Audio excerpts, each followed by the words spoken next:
Good afternoon. We meet again on the news now. Thank you for keeping it TV47. My name is Linda Alela. We have lots lined up for you. We start off with matters security in the country, where Interior Cabinet Secretary Kipchumba Murkomen has dismissed reports that Jubaland forces from Somalia have crossed into Mandera County, saying the government has no evidence as to whether this is playing out actually. And he goes ahead to say that security agencies remain on high alert, that is to protect Kenya's borders. However, Mandera Senator, that is Ali Roba, insists that Jubaland fighters are already inside Mandera town, forcing schools to close, businesses to halt, and families to flee in fear of escalating clashes between Somalia federal forces as well as Jubaland troops. Every time there is a conflict in the Somalia side, definitely spills over, especially with Bulahawa and the towns across the border. It affects Kenya. And remember that we have a good working relationship with Somalia as a country.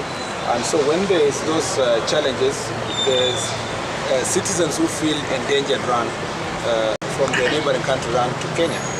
But we cannot confirm now whether they were forces of where, who they are. It's only until you do proper security analysis and investigations that you get to know, is it forces, is it civilians, and so forth. It is also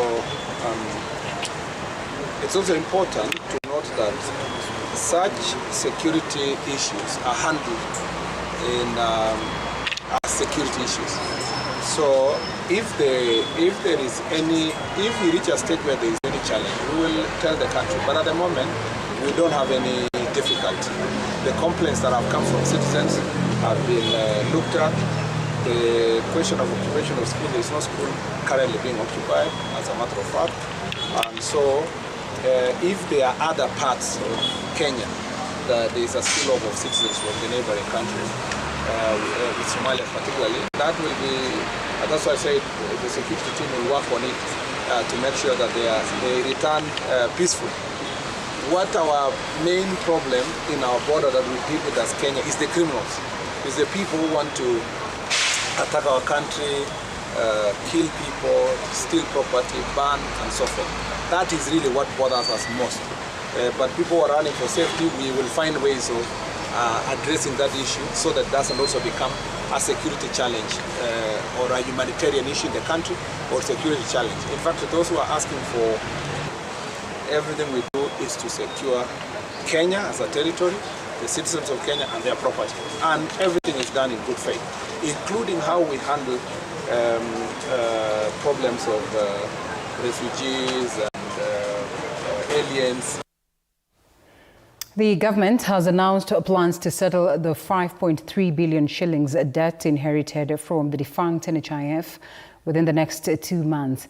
And according to the Ministry of Health, the National Treasury will include the payout in a supplementary budget, paving the way for disbursements. The health facilities owed more than about 10 million shillings have been asked to take part in upcoming verification exercise to fast-track the payments. Anybody with a pending bill of NHIF from 1 shilling to 10 million, totaling 5.3 billion, accounting for 92% of the entire NHIF bill. As a government, on the direction of the President, we will pay in the next 2 months. We are only waiting for the National Treasury to introduce the supplementary budget, and we put the 5.3.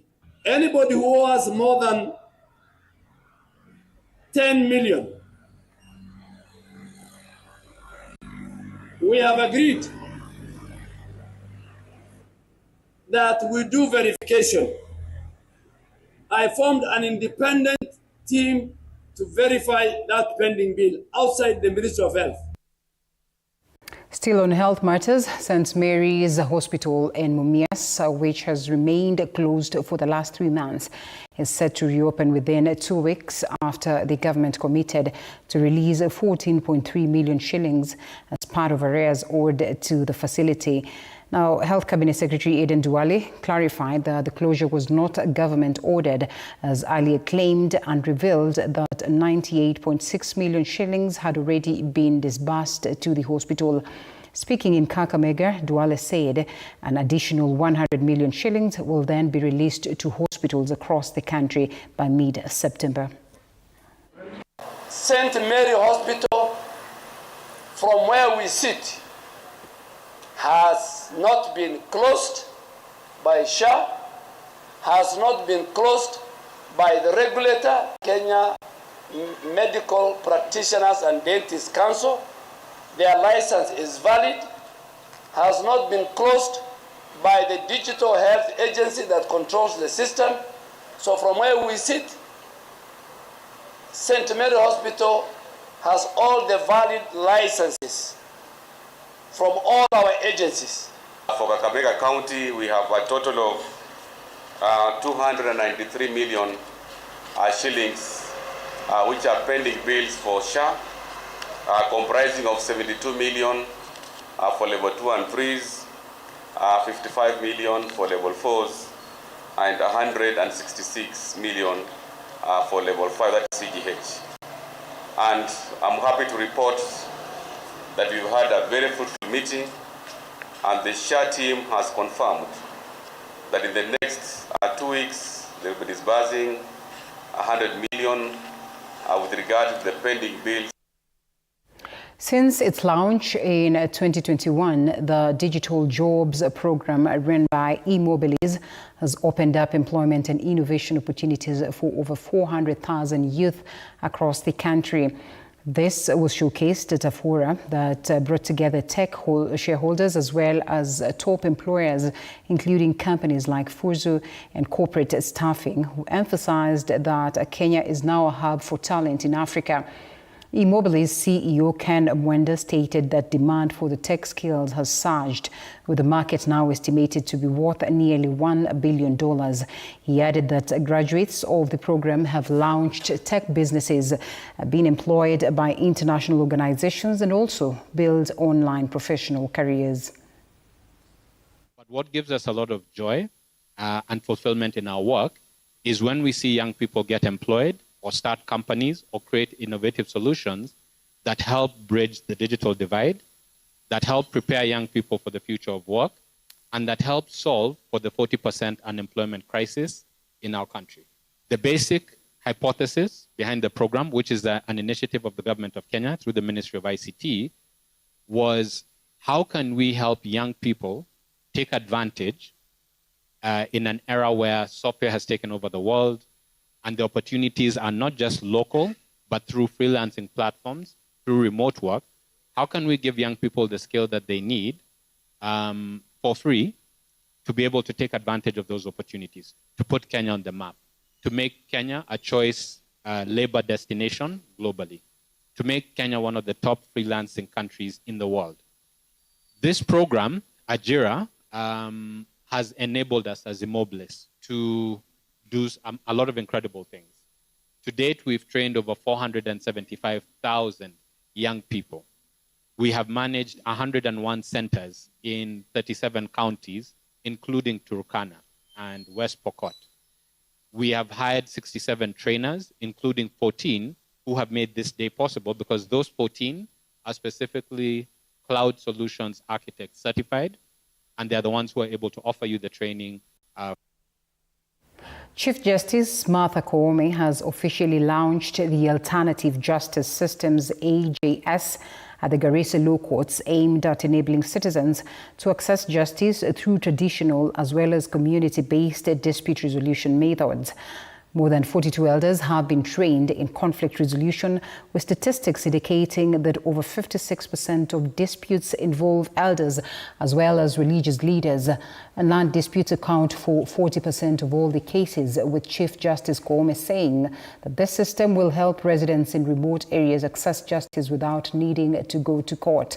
Garissa Governor Nathif Jama urged for the expansion of this alternative system to grassroots levels, as well as proposed the establishment of a court of appeal in the northern region.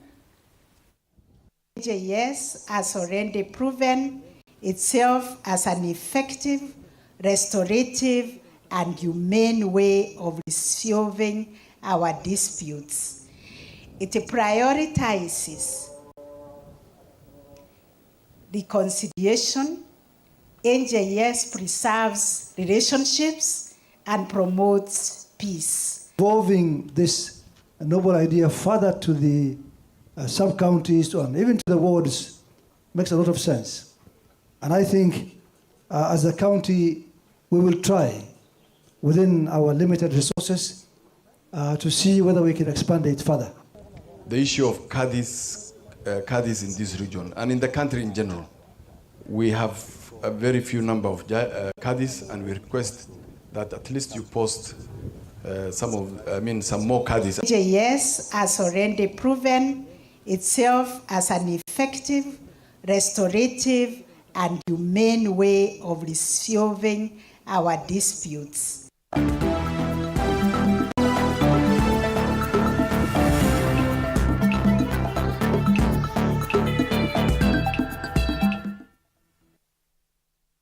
And to sports, President William Ruto earlier today hosted a high-level breakfast meeting at State House here in Nairobi. The high-level meeting brought together officials from the Football Kenya Federation, leaders from the sporting fraternity, as well as key private sector stakeholders, that is to deliberate on the future of sports in the country.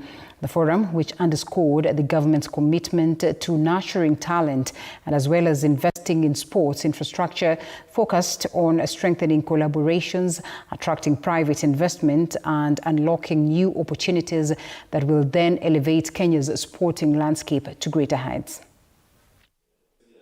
My request is that looking at these numbers, I just wanted to give you my word that the government of Kenya is all in on this program. We are all in. I also wanted to give you confidence because in the past, we have seen misbehavior by FKF, integrity issues, confusion, fights, that then no serious corporate would want to be part of chaos because it destroys their brand. The Federation had a history of talking to government through the media, blame games and everything.